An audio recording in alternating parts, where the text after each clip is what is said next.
Assalamualaikum warahmatullahi wabarakatuh.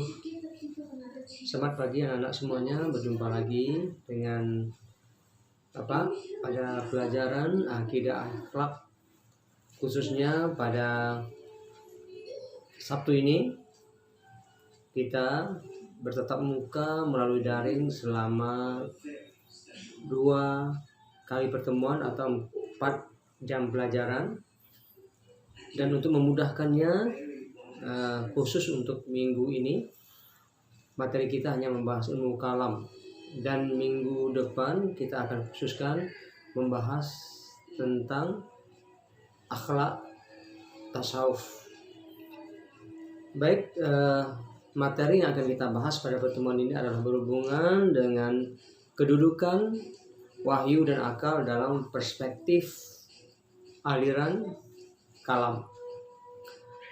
Dan adapun kompetensi dasar yang diharapkan pada pertemuan pertama kita ini adalah mengevaluasi perbandingan dalil dan pendapat aliran ilmu kalam tentang kedudukan wahyu dan akal.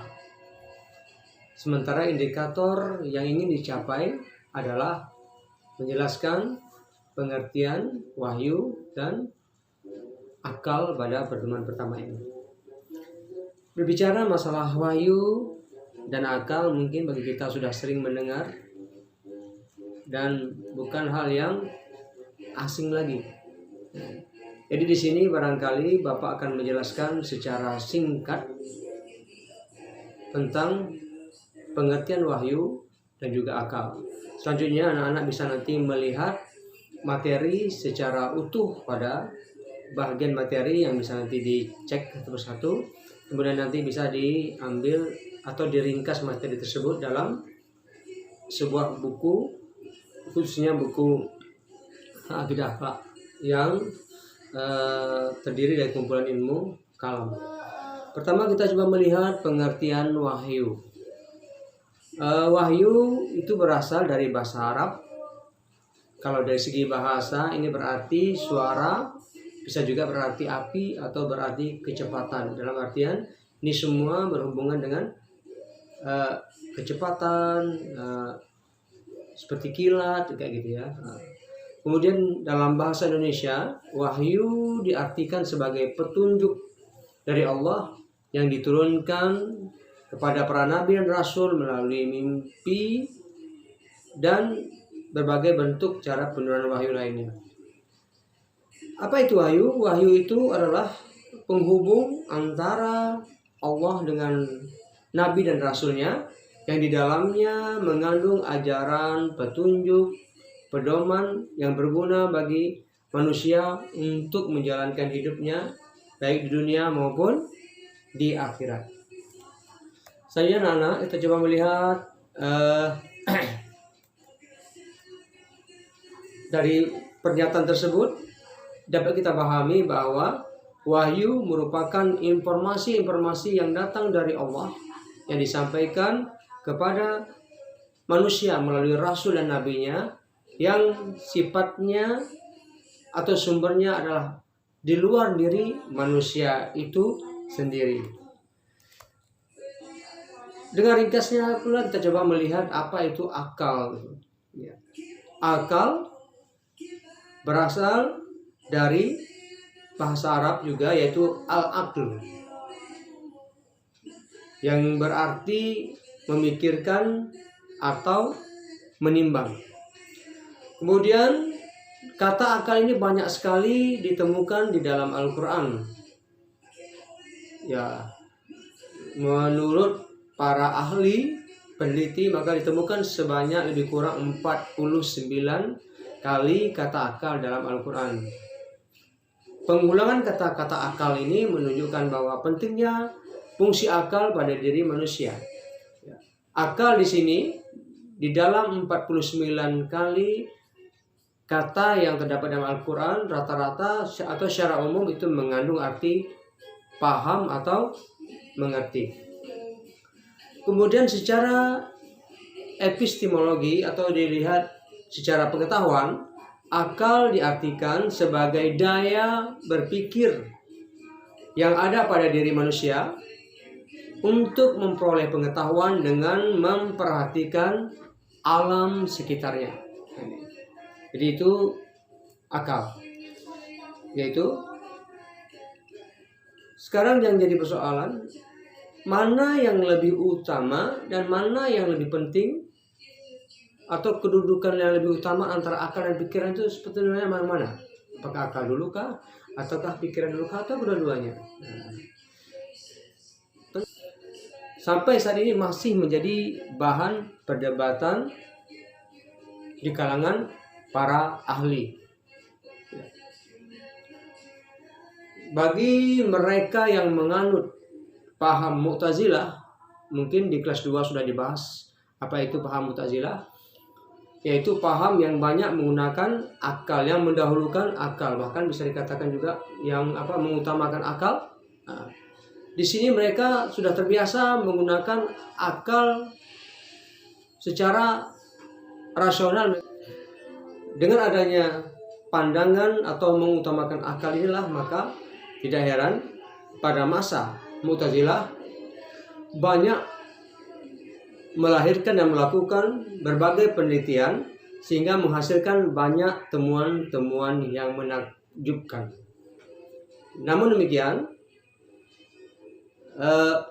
pengagungan akal oleh kelompok Mu'tazilah ini kadang-kadang berlebihan, dianggap berlebihan, sehingga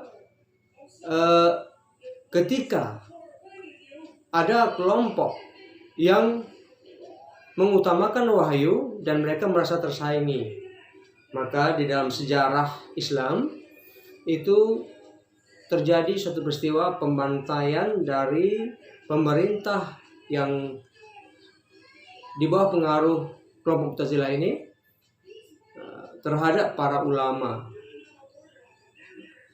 Kemudian dari sini lahirlah pendapat-pendapat yang kadang-kadang bertentangan. Di antaranya ada kelompok yang awalnya mereka menganut paham Mu'tazilah, akhirnya keluar dari kelompok Mu'tazilah karena menganggap bahwa penggunaan akal di dalam kelompok Mu'tazilah ini dianggap berlebihan. Dan kelompok ini dipimpin oleh Abu Hasan Asy'ari yang selanjutnya mendirikan suatu sekte atau paham yang dikenal dengan Asy'ariyah. Nah, Asy'ariyah ini adalah suatu kelompok yang mana mereka lebih mengutamakan wahyu dibandingkan akal, dalam artian porsi penggunaan wahyu dalam mengambil suatu kebijakan, dalam menetapkan sebuah kebenaran adalah jauh lebih besar dibandingkan dengan akal. Dari sini kemudian lahir pula paham berikutnya, yaitu paham yang menganggap porsi antara wahyu dengan akal itu hampir bersamaan.